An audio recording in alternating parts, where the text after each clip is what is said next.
Anybody that has IBS knows that kombucha, anything like that, high in probiotics, it's your best friend.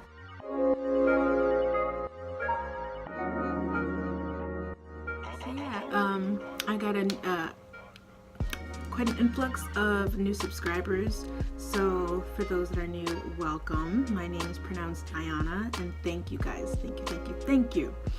So this is really late, but better late than never. I actually just found this out. So the month of April is actually Irritable Bowel Syndrome Awareness Month. And when I actually told my mom this, she said, "Oh, and I swear, you have too many awareness months." And she's not wrong. Like, the list goes on. I'm so chronically ill. It's a joke now between all of us. It's a joke. Since it is Irritable Bowel Syndrome Month, I thought that I would tell you guys about how I found out I had Irritable Bowel Syndrome, what I do for it, what it actually is, and maybe even a story or two. I found out that I had Irritable Bowel Syndrome back in 2012 when I was 2012, I was 18 at the time. Yeah, I remember being in a new town. I was in a new town, in a school, so everything was different, and I was super stressed, and I just noticed that my stomach just got really bad. And one day I noticed that that when I was making bowel movements, it was extremely painful, or I couldn't poop at all. And when I did, there was a lot of blood, like in the toilet, like when I would use the bathroom, and that freaked me out. So as soon as I noticed something scary, I always take myself right to the doctor right before it can get any further, before it gets any worse. I always make sure to do that, and I definitely suggest you guys make sure that you're staying on top of your health too. So I got in touch with a gastro doctor, and because I am a little bit of a hypochondriac, but when it comes to medical stuff, but I don't really call myself a hypochondriac anymore because because of me being a hypochondriac, I found out that I had cancer. So it's not really a bad thing that I'm a hypochondriac. But at first I thought that I had celiacs. I thought that I had Crohn's disease at first, or some kind of like a food allergy, because it would act up even more when I ate certain things. So I told the doctor this, and I had, first of all, I'm gonna say this, my gastro doctor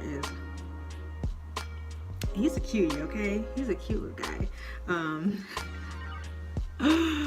So yeah, he's a cutie. So that made it a little less easy to go there. I mean, kind of. But anyways, so they did a gastro. I had my first colonoscopy by the time I was 18. I had an endoscopy, and I was also on a special diet of staying away from anything with gluten in it, because they were afraid that I had a gluten allergy.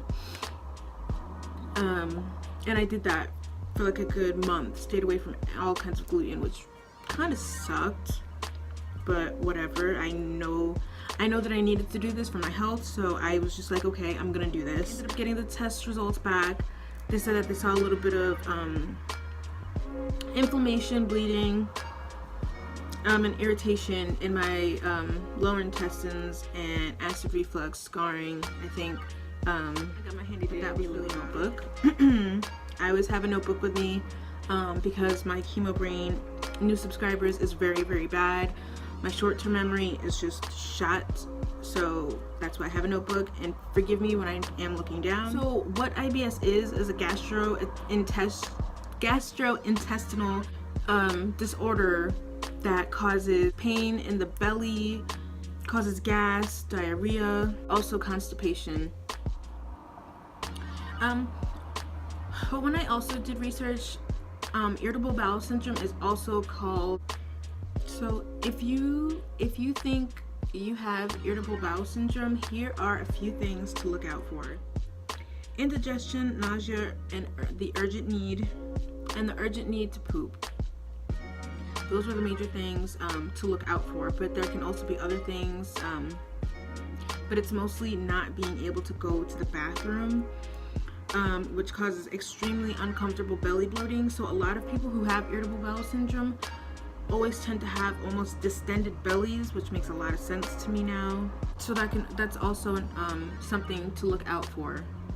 During this time, what I did is start to keep a food diary. A food diary is going to help you out a lot.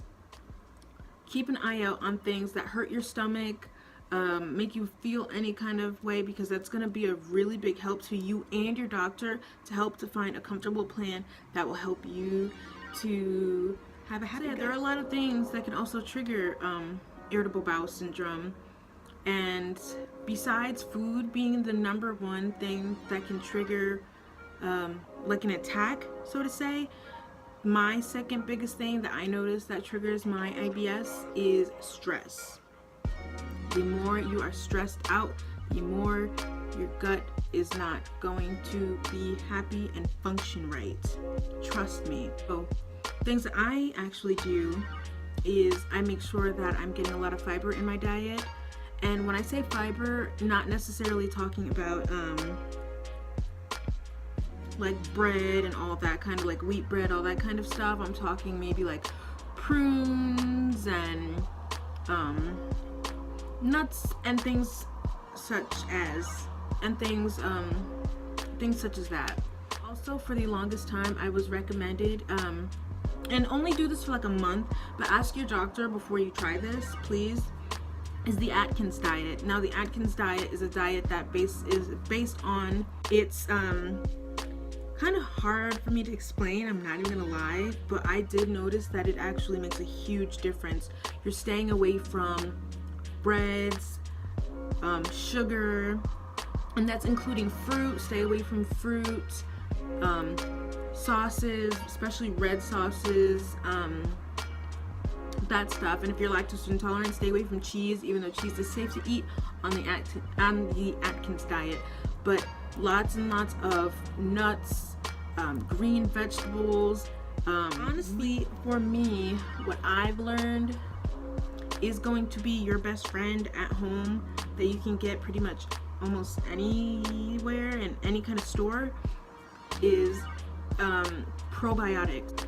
Probiotics are going to be honestly your best friend when you do have IBS, Crohn's disease, things like that. Preferably, I like to drink kombucha. I love to drink kombucha. And this is the Synergy gingerberry one. Probiotics are microorganisms that provide health benefits. It's healthy bacteria that improves digestion, boosts your immune system, and maybe even weight loss and better skin.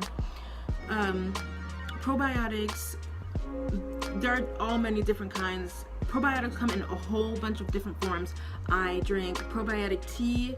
I eat probiotic yogurt. When it does come to probiotics, this is a major warning, a major warning. Please, if you are going to get into probiotics, please do not,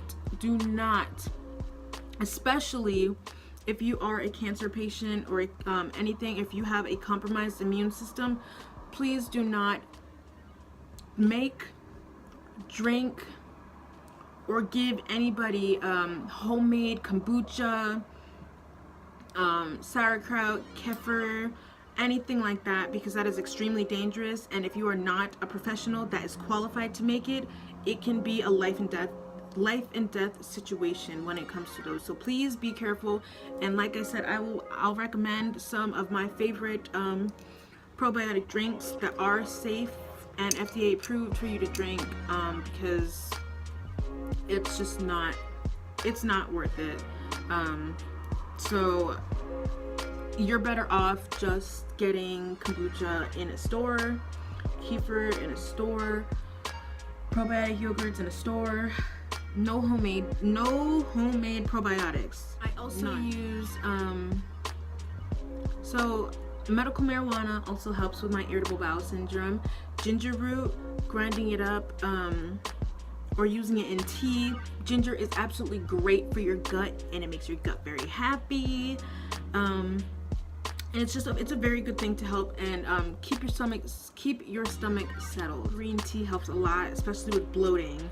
I drink a lot of green tea before I go to bed and when I wake up, to help give me a fresh start and to help me relax by the time I go to bed and set my stomach. What kind of medications can help you with your IBS? They can recommend laxatives to you,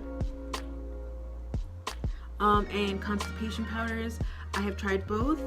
Those are kind of last resort things, because a lot of people who have IBS will know that stuff can make your body retain water, which will cause a lot of water bloat and make you feel extremely uncomfortable, trust me. So try to stay away from constipation powders and laxatives and stick to the more natural stuff. If you do want to take something natural that'll help you to go, grapes, especially green grapes. Prunes are a great way to keep things kind of going without having to resort to medications. Now, sure, home remedies are great, but they're not always enough. So when you do go to your doctor, ask your doctor what kind of medications can help you with your IBS. These are things that will help you. Now here are the things that are an absolute no-no, at least for me. Red sauces, so even sauce on pizza, I know. You don't necessarily have to completely eliminate them, but in moderation, because a lot of it will irritate your stomach.